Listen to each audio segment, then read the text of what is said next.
Ai finne Mui hau ke ta ewa heki ha mo e tori he poloe ngā whakarangala moe wau he a tui ke ta wesa ki ta puhori a mana foi lelenga a ki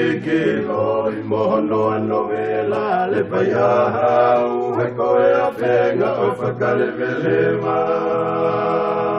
koe whika roto e na ki ta whai tohi a menu ke newe te hai ka whakatulong moe uloa ki pea moe lo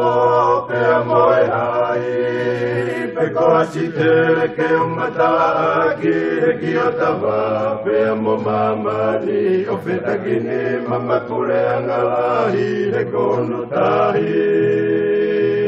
hau ke tau me a fualoa kai tuku mua o winoa e launga o whaki e whalahola he ki tonga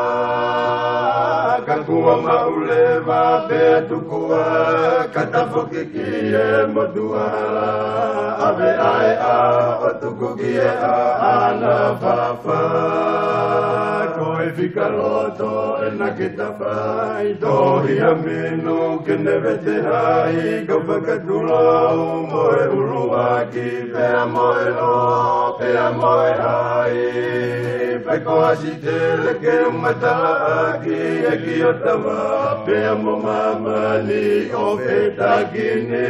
mama kule angalahi e kono tahi